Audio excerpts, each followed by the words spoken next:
Friday, November 1st, 2019. But as always, the story continues. I will see you on Sunday. Brett Baer and I will join Chris Wallace on Fox News Sunday as we look ahead 1 year away till the presidential election, folks. Then we'll see you back here on Monday night at 7. Have a great weekend, everybody.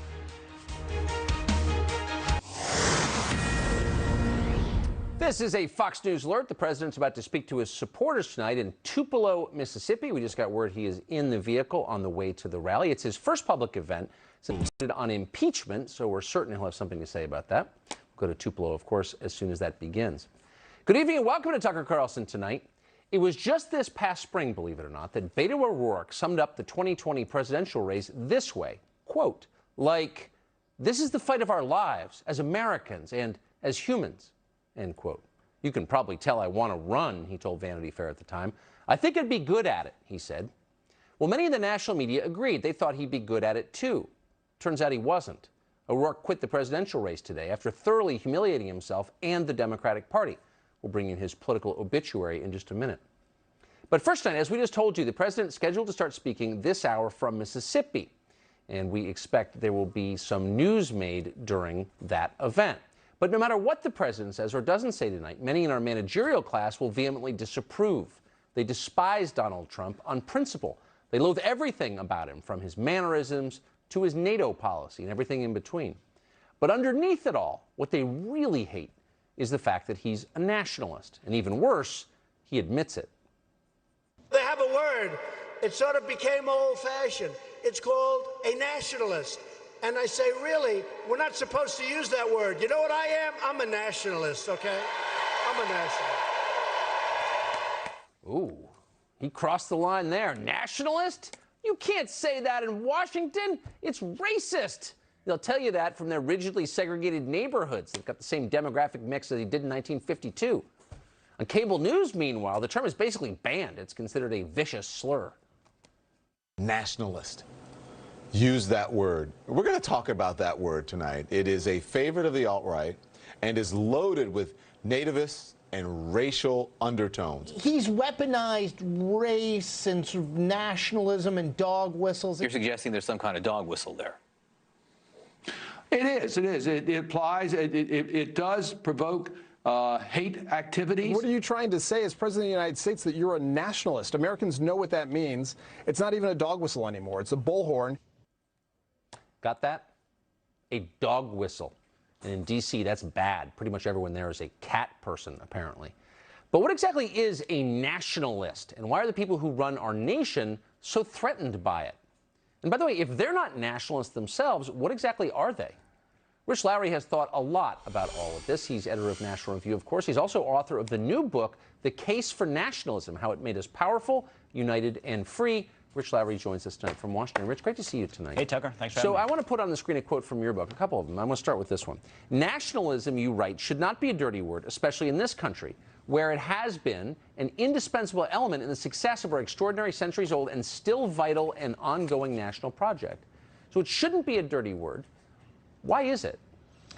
Well, because people misunderstand it, and they're very lazy about it, and they think it's tantamount to fascism or militarism or racism, which is completely false. Nationalism, national loyalty, national feeling, they're very old, they're very natural, they're very powerful. And any attempt throughout history to wipe them out by empires or totalitarian ideologies have always failed. And it's part of the mainstream of the American tradition. And this is what makes all those clips that you started with, Tucker, so ridiculous. Yes. You don't get an American Revolution without nationalism. You don't get a U.S. Constitution without nationalism. You don't get victory in the Civil War without nationalism. Nationalism is a thread that runs through Hamilton, it runs through Lincoln, it runs through TR. In other words, you know, monsters of American history. The whole scope of the American project, really. But you're saying that nationalism, its wellspring is deeper. It comes from human nature, from instinct. People want it everywhere, always. Yeah, people want to belong. And people naturally group together. And what nationalism is, the basic idea or doctrine that a distinct people, united by a common culture, a common language, want to govern themselves in a distinct territory. And again, this is a very old idea. You know, read the Bible. It's a story of ancient Israel, which is basically a nation. And people in America, they read the Bible. They understood that story. And culture is also very important. A common culture is extremely important to nationalism. And I'm dispirited and alarmed by what we're seeing from the socialists on the other side and Elizabeth Warren with their $50 trillion health care plan. But more sinister and more threatening is the ongoing campaign to destroy the cultural foundations of this country. Its history, its heroes, its common stories and stock of knowledge. And that is what, as conservatives, we have to be focused on, like a laser pushing back against that. They're coming against Thomas Jefferson. They're coming against Thanksgiving, believe it or not, eventually as a holiday linked with genocide. And they want to make this argue that this nation is rotten to the core. And what's most shameful and despicable, they're trying to teach our children that every single day. And they're succeeding. So what's interesting is that I hear people who call themselves conservatives, who I think believe they are conservative, argue, and I'm almost quoting now, that America is not a place, it's not a physical reality. America is an idea. Right. And you argue, contrary to that, and the Washington Post hated the fact you did this, that America is, there are ideas that underpin America, but it's a place. It's a physical reality. Explain the difference. Yeah, so ideals are important, obviously. Our founding documents are important, but no one lives in an abstraction. Reality's thicker than that. Nations are thicker than that. And if we didn't have a distinct, bounded nation that was powerful and united and free, our ideals would mean nothing. That's right. Absolutely nothing. This is the basis of so much of what has made this country great, that we're an extensive and powerful and united country. So yes, ideals are important, but they're meaningless without that strong buttress of the nation. So I want to contrast what you just said with the way you say the people who run our country spend their time. And I want to put this on the screen because I think it's really interesting. Elites, you write, spend an inordinate amount of time flying into and out of international airports, attending conferences and business meetings in foreign capitals, often at the same top-notch hotels, interacting with Western-educated elites from other countries who all speak English and the globalized argot of markets and inevitable progress. They are more truly citizens of the world than anyone who used the phrase in past centuries could have imagined. So you're saying that our ruling class has really changed.